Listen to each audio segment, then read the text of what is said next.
everybody. I'm Maggie Shane. Welcome to the Bliss Blog. Today's post is the practice of magic. Magic is called a practice. Even the greatest book on the craft ever written uses a form of the word practice.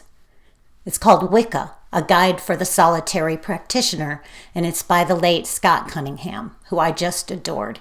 He started his career writing other kinds of books, including a romance novel under the name Catherine Cunningham. So look for that. Collector's item. I have one. Well, you know how I am about words. I have to delve deeply into them. There's a constantly playing orchestra in my mind, and my thoughts are its conductor. As I'm speaking, musical notes seem to float up into my consciousness until one is a perfect match to the thought I want to convey. It happens faster than instantly. It seems to happen a few words in advance, as a matter of fact. So the word practice, and in this we mean as a verb, to practice, which means to do something repeatedly for the purpose of becoming really good at it. I'm nutshelling. As a noun, it is the usual or customary way of doing a thing, or the continuous exercise of a profession, like a law practice or a medical practice. Well, what we have is a magical practice. So practicing something means doing it frequently, and a practice is doing the thing you do in a given way and on a regular basis and or professionally. Good. So we've got the wording clear. So what is our practice of magic? How are we practicing our magical skills? The more we practice a thing, the better we become at doing it.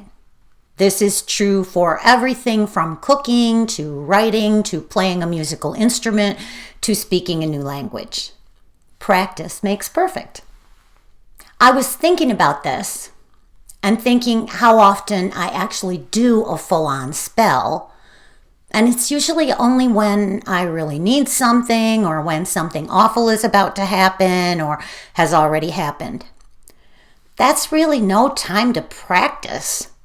That's the time when we want to have practiced. We want our skills on point when the chips are down and the magic really counts.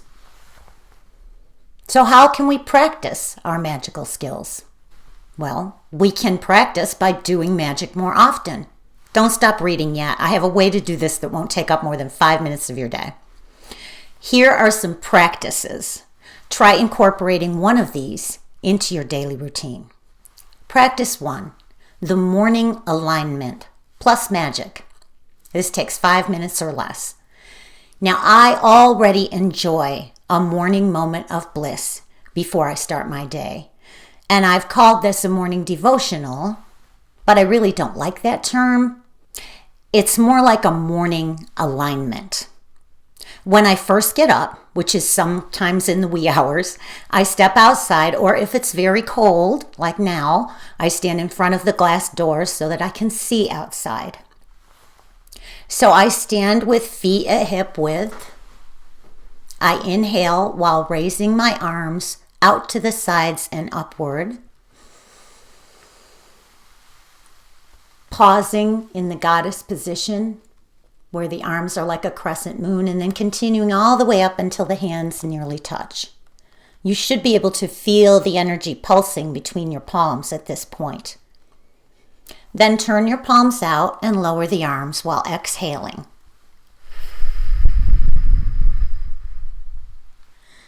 Repeat 3 times.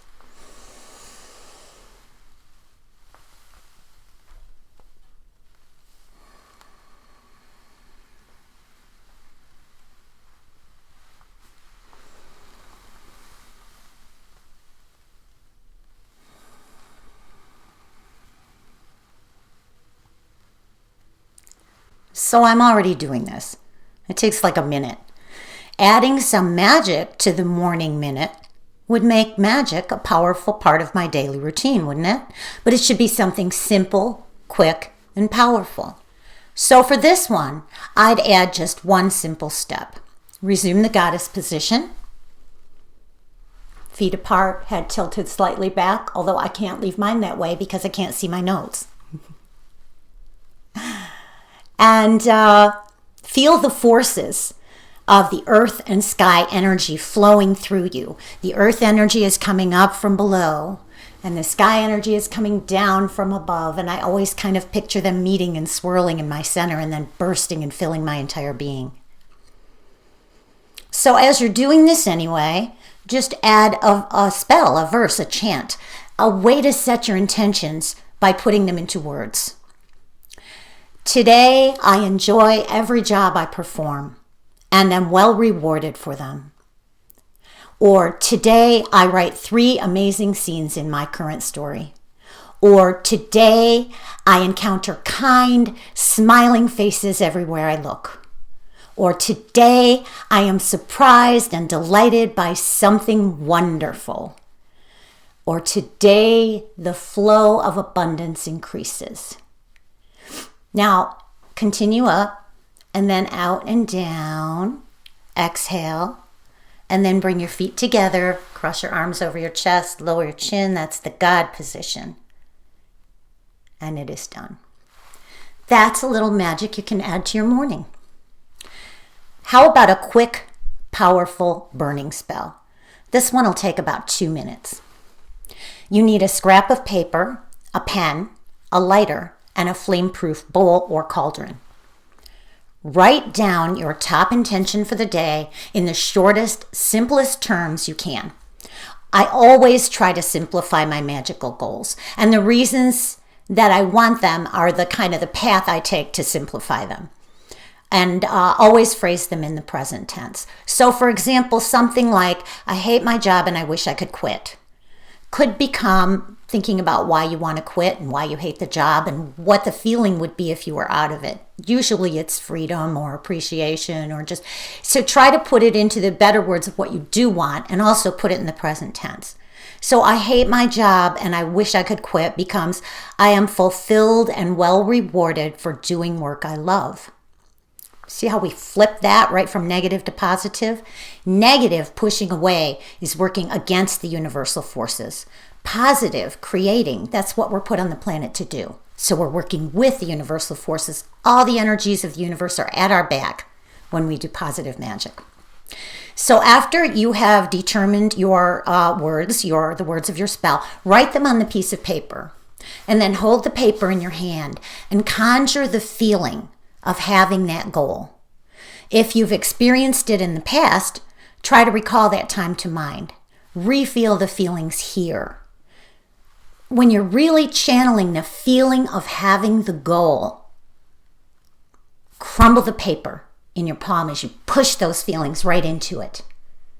Then light the edge of the paper with a lighter, and as the flame grows, drop the paper into the cauldron or flame-proof bowl. This is the peak of the spell, where you release the raised energy. So you really need to drive it home here. Hold your palms over the flaming paper and say powerfully, fiery flame, transform, create, thought to words, to fire, to fate. Watch it burn until it finishes entirely. Give thanks to the energies of air and fire for their assistance in your spell. I usually take the cauldron outside if I'm not already outside and toss the ashes into the wind. Make sure the wind is blowing away from your face and not toward it. I've learned this the hard way. So that's another quick 2-minute spell you could do to start your day every morning. Write it down, press in the intent, burn it to transform and release the power. A breakfast spell. This takes 0 seconds. Every morning, I make my warrior woman breakfast, a savory bowl of greens and mushrooms thickened with oatmeal and lots of spices. If I didn't eat another thing all day long, I'd have everything I need from this meal. I discuss it over on my foodie blog, and I'll leave you a link for that. The key in cooking magic, it's all in the stir. You have to stir the food clockwise to stir the magic into it. And chant the spell while you do, pushing your will into the food. So you'll want to write your spell ahead of time. So I suppose that could take more than 0 seconds. But it can also be composed on the spot. Like this one. Nourish me and make me strong. Fill my cells with nature's song. All my work today is blessed. All success it manifests.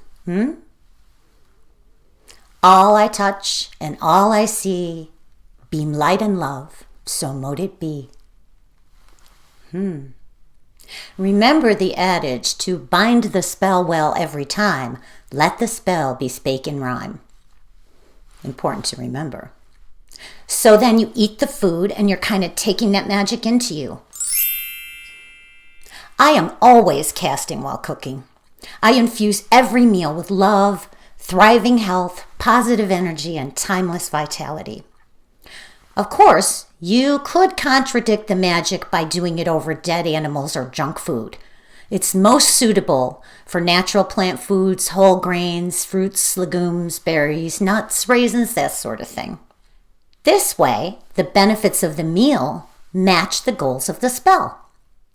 To me, death in the pot brings a darker energy that would, at best, negate the positive spell and result in a negative outcome, and at worst, I don't want to think about it.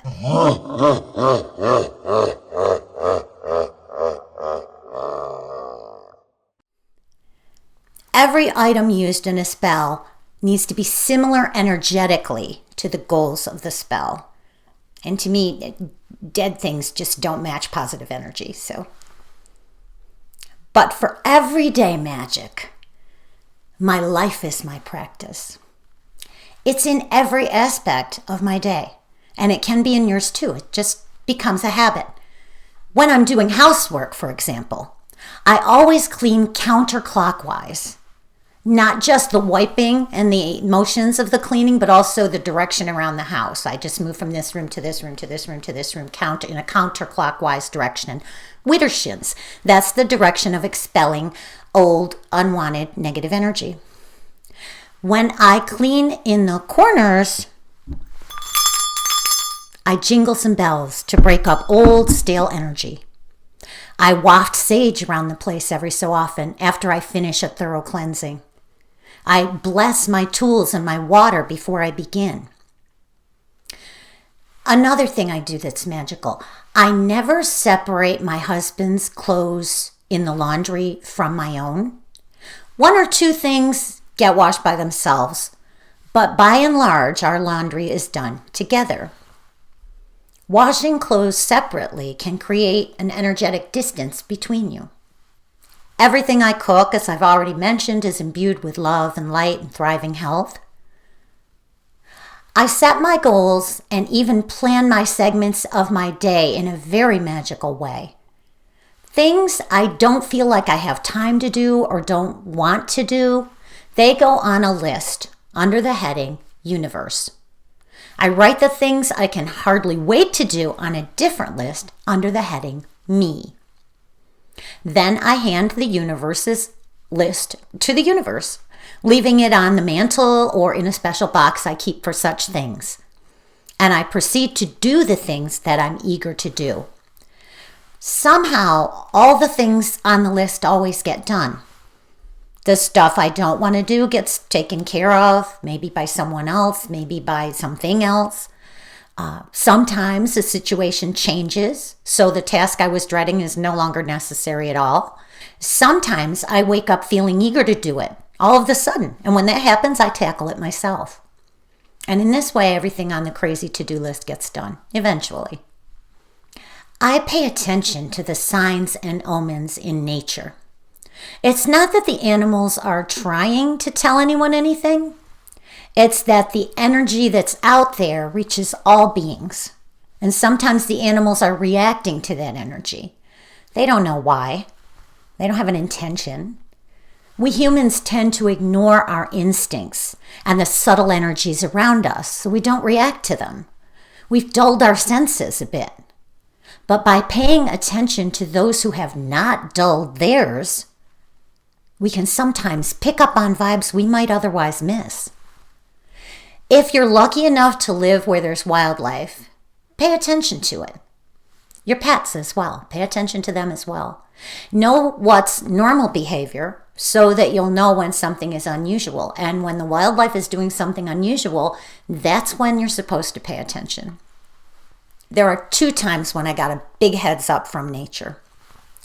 3 days before 9/11, a vulture landed on a fence post right outside my kitchen window. As I watched him, he opened his wings so wide they reached to the next fence post on either side, which were 4 feet apart. So that was an 8-foot wingspan. The vulture was huge. I have this on VHS tape, and I need to get it digitized so I can share it with you, and I hope the date stamp remains, but it was 3 days before 9/11. The vulture was facing west, away from me, but kept looking over its shoulder. I kept thinking it was saying, "Are you getting this?" The way it opened its wings toward the west reminded me of how we open the western gate in the craft to welcome the energies of water.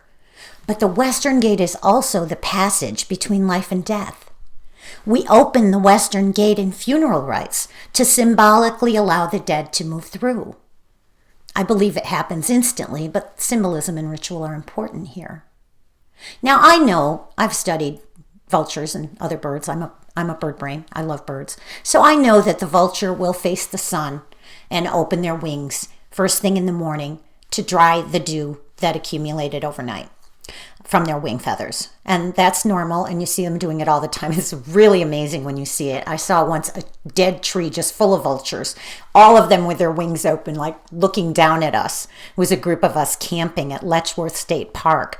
And we all looked at each other and said, did they know something we don't know? Fun times. Another time, a dying red fox dragged itself onto my porch, crying out in distress. The animal was clearly sick, and it had to be put down, and the area completely disinfected. I looked up fox symbolism in my most used reference book, Animal Speak by Ted Andrews. I have worn out copies of this book. I have it in digital. I have 2 paperback copies, and anytime I see it, I get another because I just wear it out.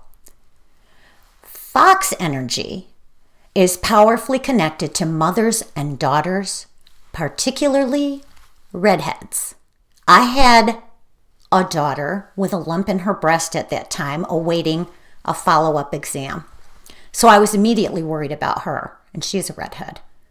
But it turned out the message was about my mother, not my daughter. She was a redhead too. And it was reflected by the dying fox's energy.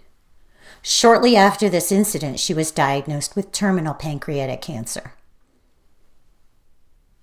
When you're in tune with nature, there's great wisdom and information to be found.